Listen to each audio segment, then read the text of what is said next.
कई लोग कहते हैं कि रिस्क है तो एक्स है। कई लोग कहते हैं कि मैं रिस्क थोड़ा मोड़ा ले सकता हूँ। कई लोग कहते हैं कि बिल्कुल भी रिस्क नहीं लेने का। आज के इस वीडियो में हम लोग क्लियर करेंगे कि कौन सी इंस्ट्रूमेंट है जिसमें ज़्यादा रिस्क है और किसमें कम रिस्क है और किसमें रिस्क नहीं है। और लास्ट होते होते हम लोग ये भी जानेंगे कि अगर हम लोग का एज कम है तो कितना इन्वेस्ट करना चाहिए और हम लोग का एज ज़्यादा है तब किसमें कितना इन्वेस्ट करना चाहिए। सबसे पहले बात करते हैं फिक्स्ड इनकम इंस्ट्रूमेंट के बारे में, जिसमें एफडी जाते हैं यानी कि फिक्स डिपॉजिट। सबसे पहले समझते हैं कि बैंक का जो फिक्स डिपॉजिट होता है उसका कितना रिटर्न है। तो उसका जो एवरेज रिटर्न है वो 5 से 6% है।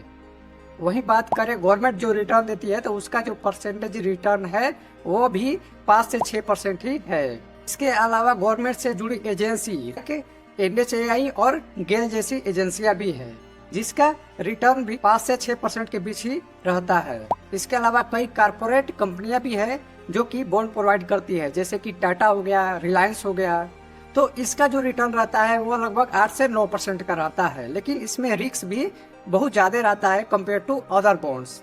ये जितने भी एफडीज है इनमें से सबसे ज़्यादा सेफ जो माना जाता है वो गवर्नमेंट बॉन्ड को माना जाता है। अब हम लोग बात करते हैं कि अगर हम लोग गोल्ड में इन्वेस्ट करते हैं तो उसकी क्या परसेंटेज रिटर्न है। तो उसका जनरली जो परसेंटेज रिटर्न है वो 7 से 8% है। आप लोग डायरेक्ट ज्वेलरी में इन्वेस्ट कर सकते हैं। इसके अलावा इसके ETF भी आते हैं और इसके अलावा गवर्नमेंट इशू करती है जिसको SGB बोलते हैं। गोल्ड को भी एक सेफ इन्वेस्टमेंट माना जाता है और इसका प्राइस तब तेजी से बढ़ता है जब वार का सिचुएशन आता है। अब हम लोग बात करते हैं रियल एस्टेट का। तो रियल एस्टेट का जनरली जो रिटर्न डिपेंड करता है वो होता है लोकेशन पर।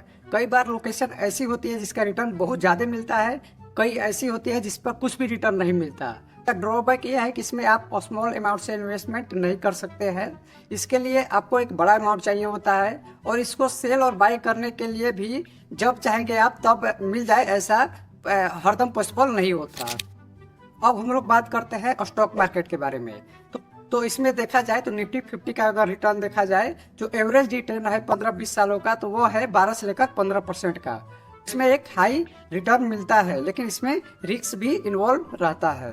अब हम लोग बात करने वाले हैं क्रिप्टो करेंसी के बारे में, जिसका रिटर्न हजारों भी हो सकता है और इस पे आपका पैसा जीरो भी हो सकता है। तो ये एक हाई रिस्क हाई रिटर्न का मामला है।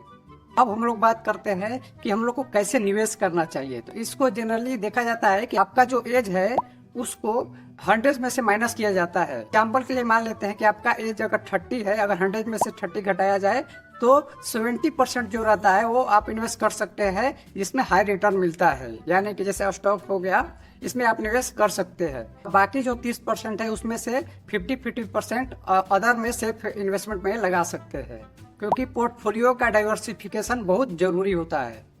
अगर आपका एज ज़्यादा है तो आप सेफ इन्वेस्टमेंट की तरह जा सकते हैं, जैसे कि गवर्नमेंट बॉन्ड हो गया। इसके अलावा गोल्ड में भी इन्वेस्टमेंट कर सकते हैं। तो इस वीडियो को आप बहुत सारे लोगों के साथ शेयर करें ताकि उनको भी पता चले कि हमको किस में इन्वेस्टमेंट करना चाहिए।